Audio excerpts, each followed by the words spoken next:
कल जो गृह मंत्री ने कहा कि भारत, प्रदीप भंडारी आप भी सुनिएगा, कुछ गलत होगा बताइएगा, कि भारत बांग्लादेश सीमा की कुल लंबाई 2216 किलोमीटर है, जिसमें से 1653 किलोमीटर पर फेंसिंग पूरी हो गई है, बाकी 563 किलोमीटर पर फेंसिंग का काम अटका हुआ है, और यह काम अटका है पश्चिम बंगाल के कारण। तो सर ये मत कहिए कि यह सदन में उठा नहीं है, फिर तो वही बात है कि हर कोई छुट्टी पर न चला जाए, और कम से कम इतने गंभीर और सेंसिटिव मसले के चलते। बोलिए अब। नहीं, मेरा आपने घुसपैठ की बात करी। अब मैं ये कह रहा हूं कि जो देश की सरहद का इशू है, क्या ये केंद्र और राज्य का विषय नहीं है? क्या ये सिर्फ राज्य का विषय है? और देश के मामले में क्या दोनों लोगों में बात नहीं हो सकती?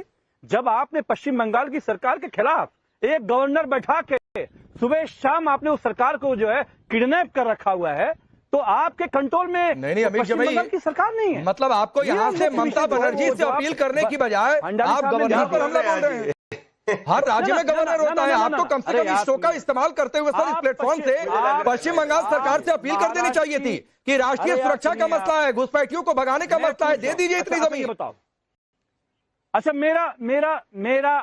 मेरा राकेश भाई दो विषय है जो मैं पहले बोल रहा हूं, प्रदीप भंडारी ने अभी भी जवाब नहीं दिया। मैं पूछ रहा हूं कि यूपीए 1 यूपीए 2 में 80 से 85 हजार बांग्लादेशी डिपोर्ट हुए।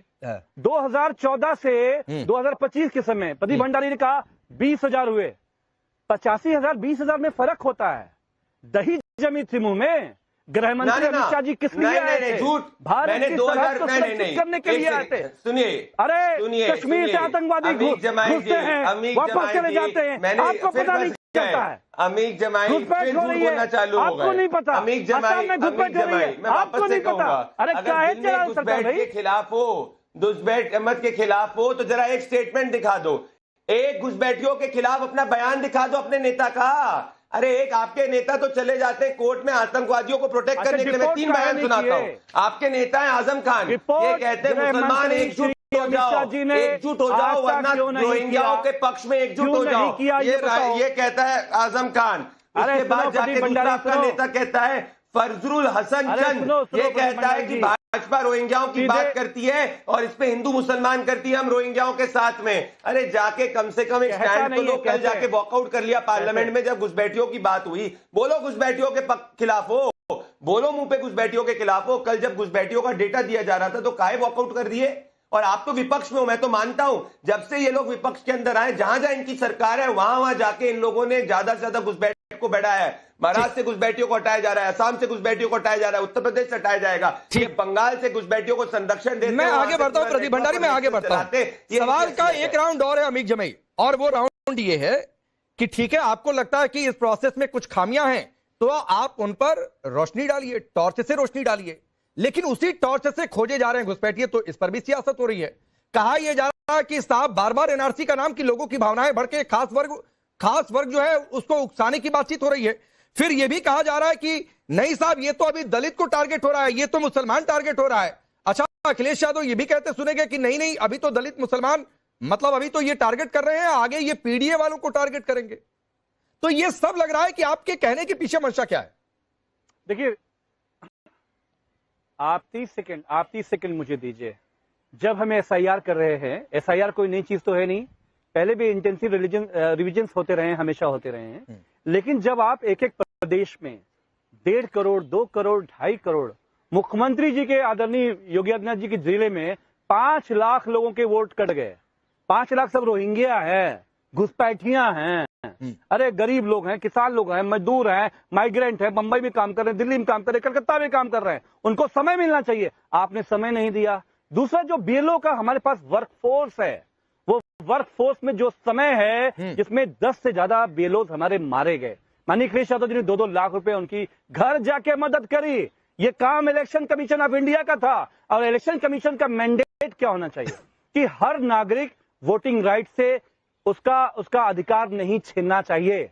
मकसद ये है। समय की क्या सीमा है भैया? समय की क्या सीमा? कि 1 महीना में कराएंगे? नहीं, मैं ये पूछ रहा हूँ अमीक जमई सुनिए, मैं आपको जगह का नाम कोट करके बता रहा हूँ। मैं अभी ना पिछले मुसलमान कुछ है, दिनों में ना सर यादव सुल्तानपुर, है, गोंडा, ना घुसपैठी आजमगढ़ है, वो भारत इन के जगहों पर नागरिक होकर है। आया, तो उसके आसपास के दिमाग, करीब 6 से 7 जिले घूम कर आया। सरकारों का और ये भी बता दूं कि किस तरह आपकी की पार्टी के ही ज्यादातर लोगों से मुलाकात हुई। इलाज करेंगे ना, सुनिए अमीर जमई, और उन लोगों से मुलाकात हुई जो आपकी ओर से प्रहरी के तौर पर नियुक्त किए गए हैं। अमीर जमई सुनिए, आपकी ओर से प्रहरी के तौर पर नियुक्त किए गए हैं, जो लोगों को, मुझे अच्छा भी लगा कि वो लोगों की मदद कर रहे हैं कि लोग एसआईआर का फॉर्म भर दें, मैं इस बात की तारीफ भी कर रहा हूं, लेकिन उन लोगों ने भी ये माना कि बहुत फर्जी वोटर हैं और ठीक हो रहा है। जैसे सुल्तानपुर, आजमगढ़, चूंकि मुख्य शहर और गांव बहुत पास पास है, तो लोग वहां पर कह रहे हैं, और सपा के लोग कह रहे हैं अमीर जमई, सपा के लोग ये कह रहे हैं कि लोगों का शहर में भी वोटर कार्ड है और गांव में भी वोटर कार्ड है। मुझे एक बीएलओ आजमगढ़ में मिले जहां से धर्मेंद्र यादव सांसद हैं, उन बीएलओ ने कहा कि 940 मेरे हिस्से वोट है, जिसमें से 150 फर्जी है। मैंने पूछा क्यों? कह रहा है वो गांव में भी है, शहर में भी है, तो वोट तो कम होना ही होना है ऐसे। राकेश पांडे जी, 2.5 करोड़ नहीं होता है। अभी हमारे मुरादाबाद में ठाकुरद्वारा के विधायक हैं श्री नवाबजान जी, उन्होंने बताया कि उनके क्षेत्र में 20,000 वोट वो सारे माइग्रेंट वर्कर जो अरब वर्ल्ड में काम कर रहे हैं, मजदूरी करते हैं, मेहनत करते हैं, पैसा कमा के भारत को बेचते हैं, करेंसी आती है हमारे पास, उनके बारे में डीएम से बात किया गया। एमएलए और मेंबर ऑफ पार्लियामेंट, डीएम समझिए नए राजे रजवाड़े हैं उत्तर प्रदेश में, विपक्ष के एमएलए एमपी का कोई बात चलता नहीं है। ये प्रहरी क्या होता है? प्रहरी तो हमारी अपनी ताकत है कि हमने काउंटर चेक करने के लिए ठीक है, हम वहां पर लड़ेंगे, लेकिन डीएम तो एक एडमिनिस्ट्रेटिव पोस्ट है ना, उसका काम है कि इलेक्शन कमीशन के काम को लागू कराना। लेकिन जो मेरे विधायक ने बताया समाजवादी पार्टी के श्री नवाबजान साहब ने कि 20,000 लोग अगर एक विधानसभा में कट जाएंगे, यही तो मकसद है ना। मैपिंग करके हर विधानसभा में 20,000 से 50,000 वोट काट दो, ताकि 950 वोट में से 150 फर्जी हैं, में तो वोट तो कम होंगे। अब आप ये चाहते हैं कि वो फर्जी वोटर अगर बने रहे, तो प्रदीप भंडारी इसका क्या किया जाए बताइए? अरे यार 2.5 करोड़ फर्जी है।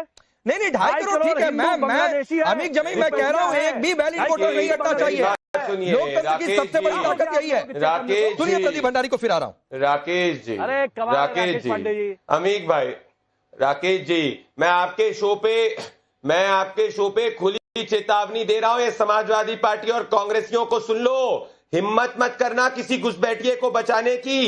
एक एक घुसपैठिए को प्रधानमंत्री नरेंद्र मोदी जी और गृह मंत्री जी चुन चुन के डिपोर्ट करेंगे। ये भारत भारतीयों का है, घुसपैठियों का नहीं है, समझे? घुसपैठिया प्रेमी गैंग। अब आ जाता हूं, इनको पढ़ते नहीं है ये आज ही कल का 10 तारीख का चुनाव आयोग का एक नोटिफिकेशन है। 12 लाख बूथ लेवल एजेंट्स हैं और 12 लाख बीएलओ हैं 4 राज्यों के अंदर। हर जगह पे जहां पे बीएलओ को कोई व्यक्ति का नाम नहीं मिला है, वो हर पॉलिटिकल पार्टी के बीएलए के साथ शेयर करेंगे। और भले वो सपा हो भाजपा हो, अगर वो बीएलए जाके बीएलओ को बता दे कि भैया यहाँ पे नाम है, तो ऐड कर दिया जाएगा। ये बिहार जैसे ही इनका रोना चल रहा है। बिहार में कि अभी तक किसी भी बूथ लेवल एजेंट ने, किसी पार्टी ने कहा कि चुनाव में गलती हुई है?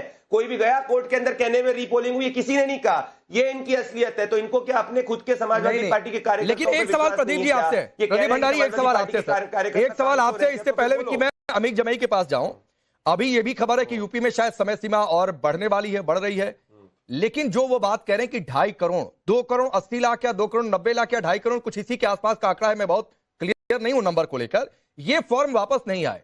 तो ये फॉर्म वापस क्यों नहीं आए? तो या तो समय की गड़बड़ हुई, तो शुरू से प्लानिंग नहीं हुई, तो या तो मानिए कि गड़बड़ी रही प्लानिंग में, जिसकी वजह से सवाल उठाने का मौका भी मिला। बीएलओ पर प्रेशर था, ये मैंने भी महसूस किया, बहुत ज्यादा वर्क प्रेशर था। तो या तो बीएलओ की संख्या बढ़ाई जाती, या तो पहले से ही वो टाइम फ्रेम इतना रखना चाहिए था कि उनको ओवरलोड नहीं होता, और नहीं तो ये फॉर्म वापस नहीं आए तो गए क्या कोई जवाब है इसका?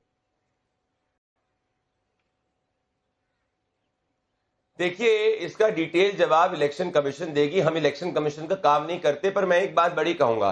देखिए, एक चीज समझिए राकेश भाई, अगर कहीं पे किसी व्यक्ति की मृत्यु हो जाती है तो उसका भी नाम वोटर लिस्ट से हटना जरूरी है। कोई घुसपैठिया है जिसके 4 आधार कार्ड है, उसका भी नाम होना जरूरी है। कोई मान लीजिए कई जगह से दूसरी जगह चले जाता है और वो दूसरे जगह का वोटर पर बन जाता है, दूसरे राज्य का, तो उसका भी नाम हटना जरूरी है। ये तो तीनों पार्ट्स है जिसमें अंदर होगा। तो हर जो नाम डिलीट हो वो घुसपैठिया नहीं है। कोई जो हो सकता है, मृत भी हो सकता है, कोई ट्रांसफर भी हो सकता है, पर यह बात सत्य है कि घुसपैठियों को संरक्षण करने का प्रयास किया जा रहा है। और घुसपैठियों ने कैमरे पे बोला है कि हमने 3-3, 4-4 वोटर आईडी लिए हैं, तो इनको हटाने का काम है। क्योंकि हिंदुस्तान का 324 क्या कहता है? Only Indian citizen can vote in Indian election. ठीक। इसीलिए 1952 से लेकर अभी तक अलग अलग समय एसआईआर हुई है। हाँ। और ये एक लीगल प्रोसेस है। इनको दिक्कत किस बात की है? घुसपैठियों को, इनको घबराहट क्या है? इनको ये लगता है कि इनको भारतीय वोट नहीं करेंगे क्या? सिर्फ इनका वोट बैंक और घुसपैठिए वोट करेंगे। ठीक है। For more of such videos, do like, share and subscribe to ET Now Swadesh.